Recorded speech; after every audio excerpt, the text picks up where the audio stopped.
Farming is the next backbone of the Nigerian economy, the viable alternative to oil and gas. The rainy season is the time of the year when most of a region's average annual rainfall occurs. The average in this part of the world is approximately 180 cm in the west, 430 cm in the east, 50 cm in the extreme north. The season is essential in Nigeria because it's a period when economic activities are hampered and same time flourishes agricultural products.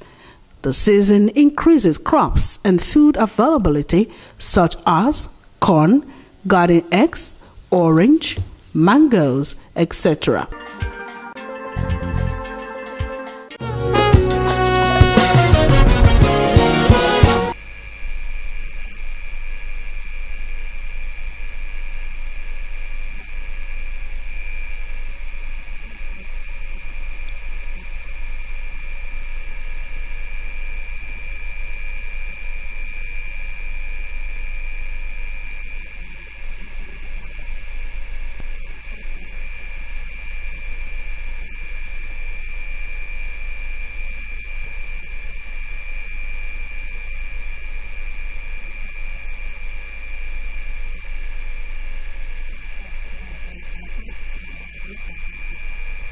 It don't pass almost 40 years why I start farming. Well, first of all, the first thing where I first plant is yam.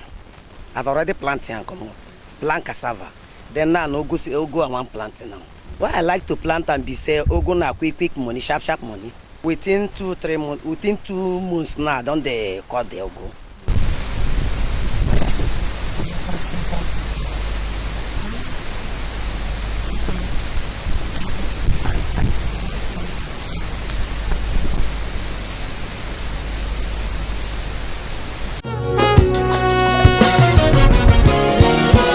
Whereas dry season farming seems to dwell more on planting during the dry season. In Nigeria, the northerners enjoy planting in both wet and dry seasons. That is why vegetables abound all year round in the north, whereas in the south, planting is done during wet season alone. Oil is a major distraction. It distracted Nigerians from the path to sustainable development that they had embarked on with good political will and with a committed population who understood the value of agriculture.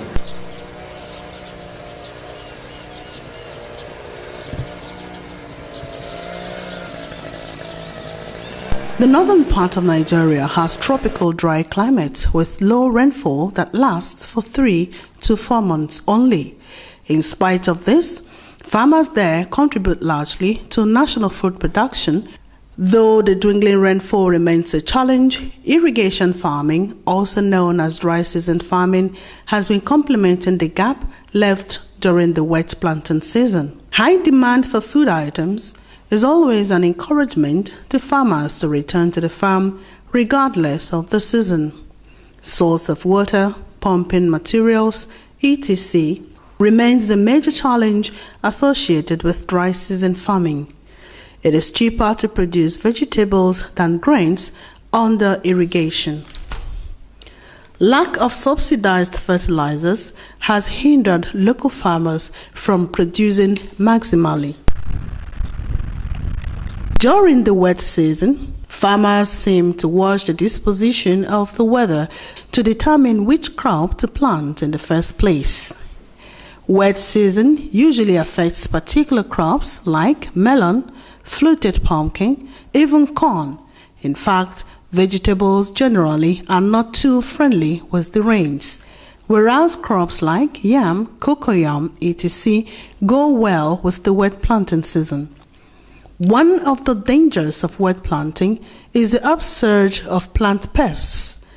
Planting during the wet season has the potential of giving room for plant pests to breed and attack the crops. Corn has been a victim of such attacks, as well as fluted pumpkin. Even the use of insecticides has not helped. Yeah, this thing I'm spreading now is called ant killer. Most of our corn, ants has been disturbing it, eating it. Look at it. The ants makes it not to grow well. So I have to ask for the remedy. The ant I'm talking about, look at it. These ants eat corn and vegetable. It makes the vegetable leaf look bad.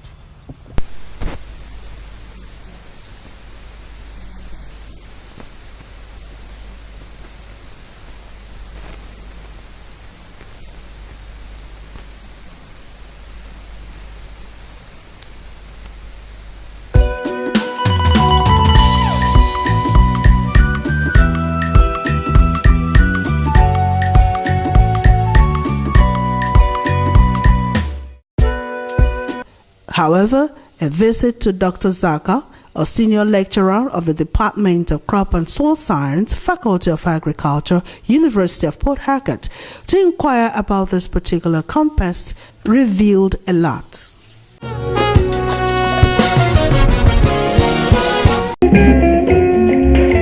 Eslabos Integrated Farms Limited is a branch of Eslabos Group of Companies located at number 224 Enneka Iguruta Airport Road.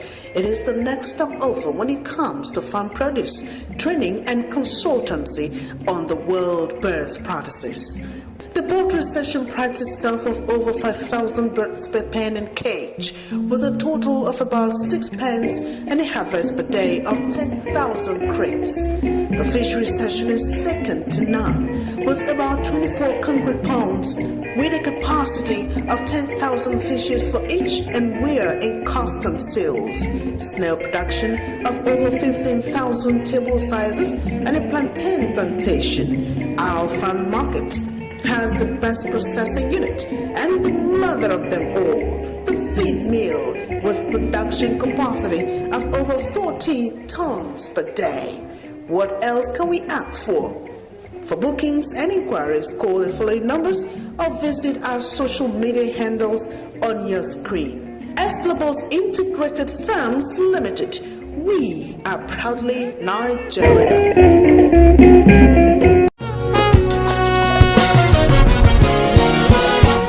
This pest is an alien to us. Alien in the sense that prior to like 5 years ago, we've not had it in this part of the country, and we've had ones that we are close to it, what we call the stem borers. But this one, from the preliminary investigation, it is what we call fall armyworm, a Spodopteran species. And they're alien, as I did mention. They are very invasive and aggressive in destruction. They belong to what we call the stem borers. They bore into the stem of the crop and begin to feed. And they are causing massive destruction, especially when the crop is young.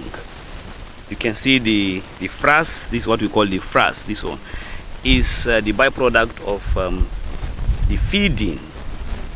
That is what you can see here. Okay. What is the way out? I mean, how can they control this particular area? Yes, for now, scientists have been working hard to get a treatment to it. But as we speak, we can't actually say this is the exact chemical that can manage it. There has been several research ongoing now. We're trying to come up with it. As I did mention, it's a new pest to us, okay. And you can't just wake up. You don't notice this new planting season. No, not this new planting season. It's been with us for like 2-3 years. Some years ago, we've heard of tomato Ebola, and shortly after that one, then this one appeared. So for the time being, we've been using systemic insecticide alongside other practices, and to some extent has been giving us some relative result. But one cannot just say concretely this is the chemical, this is what to do. But we are on it, and this pest has some kind of what we call the binomics. It's not something that you will just wake up from your lab and begin to say, oh, this is how to do it and that. So we are on it.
Common pests that attack crop plants.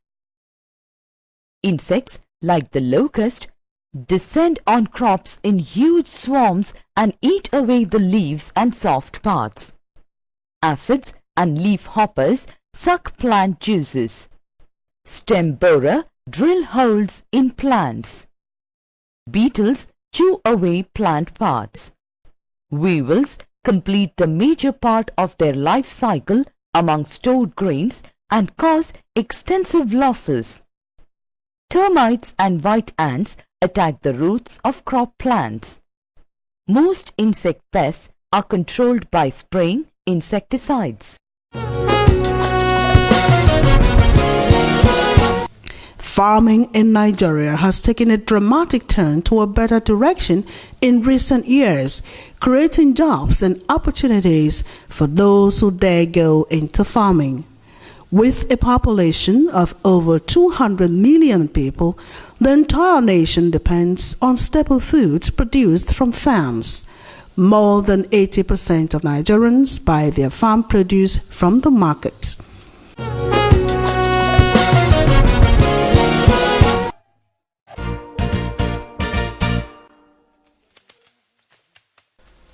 Prepare the land by clearing the identified farm field. Burn heavy trash to enable effective mounding.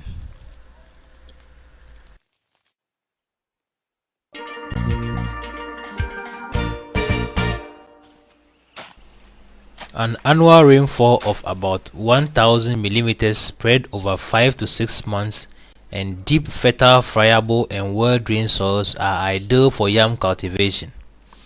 Reach, heap or make mounds approximately 1 meter apart.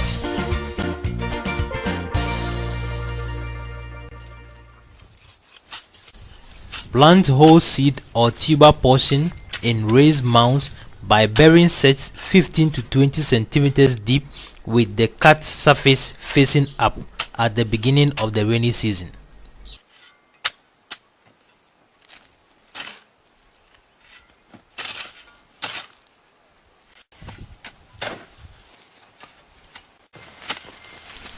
Cover the planted yam set with dry grass or leaves and weigh the material down with a hole full of soil.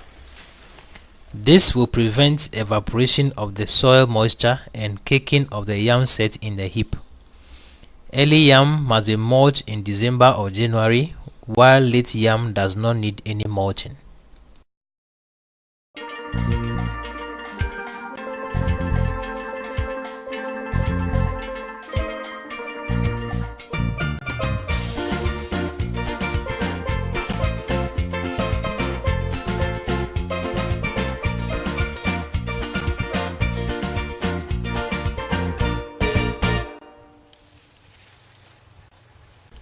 Staking must be done immediately the yam sets sprout.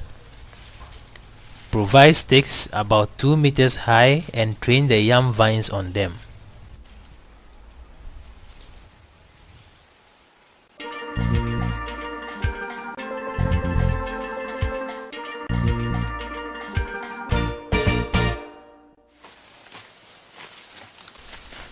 Hoe 3 to 4 times depending on the rate of weed growth. Keep field regularly weeded and maintain a weed-free border of 2 to 3 meters around the crop field.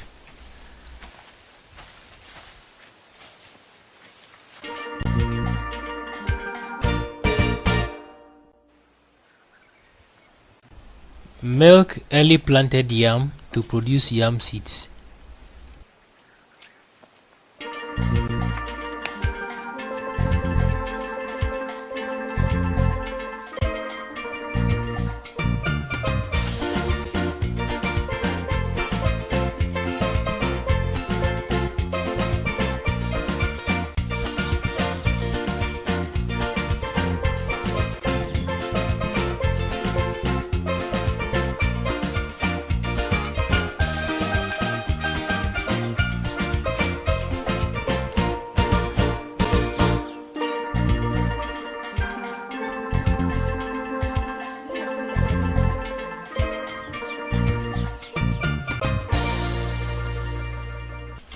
Do your harvest when the vines are dry and before the soil becomes dry and hard.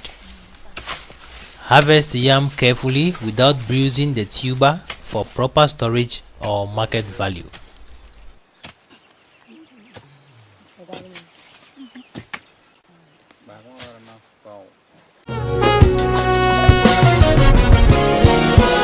One of the best ways of guaranteeing food security in any nation is to ensure the availability of food all year round. They are now planting 500 heaps because by way of practicing mini-set, it increases the production of farmers in the state. And as a result of this, the where yam production is readily increasing. However, farmers often complain about the unpredictability of rains as reason for poor crop yield, and this in turn leads to high costs of food items. But in the South, the main rainy season is April to August, but in the South, rains can arrive from February. Rain-fed farms is good but not as profitable as irrigated farms. Watermelon, for instance, is planted in September and harvested in November or December. It is also planted in December and harvested in February, but more expensive at this point. This planting season, crops like corn or maize, cassava, yam, vegetables like ugu or fluted pumpkin, water leaf, okra, etc. are planted by various farmers for personal consumption and also for sale.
Okay, this is cucumber farming. Talking about how you stake cucumber.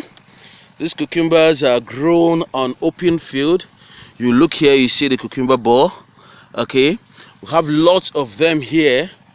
Cucumber takes 36 days from planting to harvesting. This place you see here is barely quarter plot of land, but during harvest you get up to, let's say, 20 bags of cucumber from here. And selling one bag of cucumber, sometimes we sell at the rate of 10,000 naira, sometimes 6,000, depending on the market. If you have one plot of land, I bet you have more than 100,000 naira from cucumber farming. In 36 days time, you're harvesting your cucumber. This is just to show you how profitable it is to go into agriculture. But these ones are matured. We've harvested twice from this place and we are still harvesting. I want us all to come back to agriculture. You need more information on how to do cucumber farming, how to stake them and all that. You contact us. We must all go back to agriculture. This is okra, and you can see lots of them here. Looking very healthy and beautiful, though some have stunted growth, and some farmers say it's because of lack of fertilizer. As you can see, this one was planted same time with this one, but you can see the difference here is very clear. That means these ones will need fertilizer. Well, it's been a very wonderful day on Away From Oil today as we visit so many farms. I'm sure you enjoyed all the farms that we visited today. You have also heard their challenges, the microorganisms that are eating up their crops. Some are eating ugu, some are eating corn, some are even okra. Some people don't have land to farm. Some farmers feel that there should be separate farms for separate crops. You need to separate the crops. Okra and all vegetables should be planted one place. Corn one side, yam one side, and not mixed farming like this, because it's also responsible for low yields in farming. These are one of the, some of the problems we have noticed. What's your own take? Well, what are you doing to add to this planting season? You should plant just one thing, maybe at your backyard or even in your environment. That joy of harvesting is always there. I'm sure it's been a fruitful outing on Away From Oil. Let's do it again sometime next week. Until then, remember to go and farm this season. Mina Adobe Ukobasi, signing out. Bye for now. Eslabos Integrated Farms Limited is a branch of Eslabos Group of Companies located at number 224 Eneka Iguruta Airport Road. It is the next stop over when it comes to farm produce, training and consultancy on the world best practices. The board recession prides itself of over 5,000 birds per pen and cage, with a total of about 6 pens and a harvest per day of 10,000 crates. The fish recession is second to none, with about 24 concrete ponds, with a capacity of 10,000 fishes for each, and we're in constant sales. Snail production of over 15,000 table sizes and a plantain plantation. Our farm market has the best processing unit and the mother of them all, the feed mill, with production capacity of over 40 tons per day. What else can we ask for? For bookings and inquiries, call the following numbers or visit our social media handles on your screen. Eslabos Integrated Farms Limited. We are proudly Nigeria.